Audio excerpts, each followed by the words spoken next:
Hola. Los riesgos para la salud parecen acechar en cada esquina. Un estornudo en el metro evoca la gripe, el peso en la báscula, la diabetes, el humo del tabaco, el cáncer. Y si se leen los titulares, la lista no termina. Intoxicaciones, virus exóticos, ataques de tiburón. Tanta advertencia puede paralizarnos, pero nos hablan de probabilidades, no de sentencias. Entender estas cifras es fundamental para librarnos de temores infundados y tomar decisiones inteligentes. Existen factores que no podemos controlar: los genes, el sexo biológico, la herencia étnica. No elegimos a nuestros padres ni los antecedentes médicos de nuestra familia, pero conocerlos es una herramienta, no una condena. Gran parte de nuestra salud sí depende de nosotros: la dieta, el ejercicio, evitar el tabaco, usar el cinturón de seguridad. A veces nos obsesionamos con promedios que no nos corresponden. Si la mitad de los mayores de 45 años desarrollará una enfermedad cardíaca, pero tú tienes 40, ese número todavía no es tuyo. El riesgo es individual y dinámico, no una etiqueta de nacimiento. Y sin embargo, aunque el riesgo sea individual, nuestra forma de percibirlo rara vez lo es. Nuestra percepción del riesgo suele ser irracional. Nos preocupa un virus exótico en otro continente mientras ignoramos el cáncer de colon o la enfermedad del corazón. Las matemáticas de la salud son difíciles de digerir y el marco en que se presentan los datos influye más en las emociones que en la lógica. Decir que el 20% morirá de cáncer genera alarma. Decir que el 80% no morirá genera control. La información es idéntica. Los diagramas simples, 10 figuras humanas, una marcada, comunican mejor que cualquier porcentaje complejo. Desconfía también de los titulares alarmantes. Un aumento del 50% en ataques de tiburón suena catastrófico hasta que descubres que los casos pasaron de 8 a 12 en todo el mundo. Ese tipo de distorsión tiene un nombre técnico y entenderlo cambia la manera en que leemos cualquier noticia médica. Aquí está el núcleo de la confusión: la diferencia entre riesgo absoluto y riesgo relativo. El riesgo absoluto es la probabilidad real de que algo ocurra. Si una enfermedad afecta a 2 de cada 100 personas y un fármaco la reduce a 1 de cada 100, el beneficio real es del 1%. Para evitar un caso hay que tratar a 100 pacientes.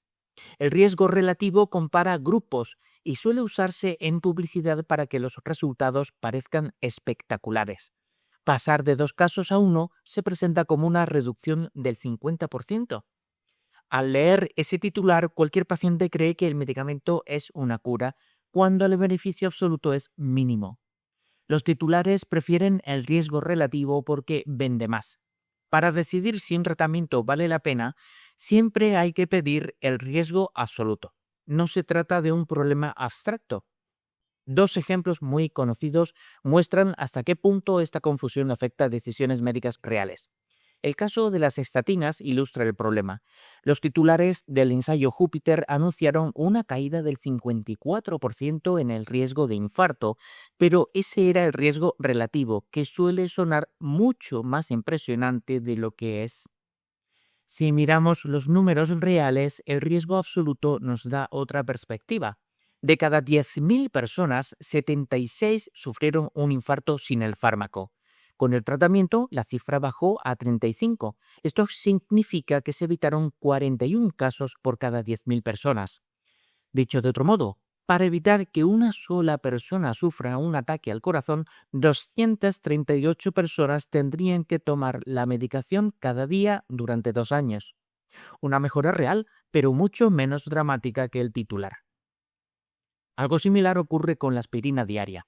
Durante años se recomendó de forma generalizada para prevenir problemas del corazón, pero hoy sabemos que casi 29 millones de personas la toman de forma innecesaria. Lo más preocupante es que 10 millones de esas personas son mayores de 70 años, un grupo donde el riesgo de sufrir hemorragias internas graves, como úlceras estomacales o sangrados cerebrales, puede superar con creces los beneficios de diluir la sangre. La medicina no es una receta universal, es un equilibrio entre el beneficio real y el daño potencial. La confusión no termina en los titulares. También aparece en el papel más pequeño que acompaña a cualquier medicamento, el prospecto, que con frecuencia asusta más de lo necesario hasta el punto de que hay quien dice que es mejor no leerlo. Las reacciones adversas se clasifican en 4 tipos. Las de tipo A son efectos predecibles por exceso de dosis. Las de tipo B son reacciones inesperadas como alergias.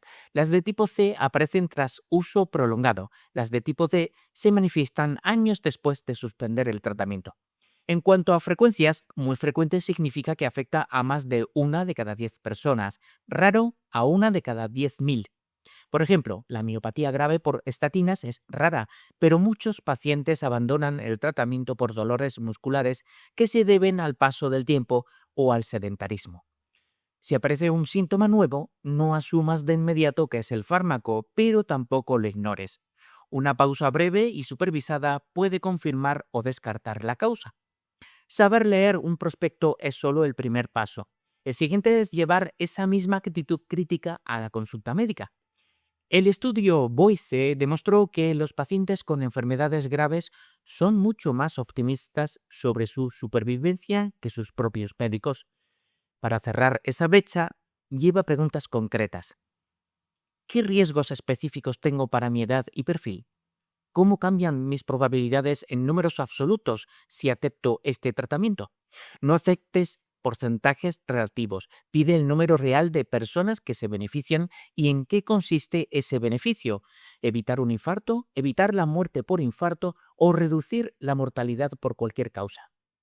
Pregunta cómo afectará la terapia a tu calidad de vida y cuáles son los efectos adversos más probables para alguien como tú. Informa también de cualquier suplemento o hierba medicinal que tomes. Las interacciones pueden anular el efecto del tratamiento o causar reacciones inesperadas. Entender los riesgos para la salud no es una carga, es una forma de libertad. Cuando las estadísticas dejan de ser profecías y se convierten en herramientas de medición, cada síntoma deja de mirarse con pánico. Centrarse en los riesgos absolutos permite dejar de preocuparse por las amenazas improbables que llenan los titulares y ocuparse de lo que realmente importa, las decisiones diarias. No podemos controlar todas las variables de la vida, pero sí podemos elegir no ser víctimas de la confusión matemática ni del sensacionalismo. Filtra el ruido, cuida tus hábitos, consulta a tu médico con curiosidad. La mejor medicina es una mente clara que sabe distinguir entre la precaución y el miedo. Nada más por hoy. Espero que hayas aprendido tanto como yo al prepararme este tema. Muchas gracias.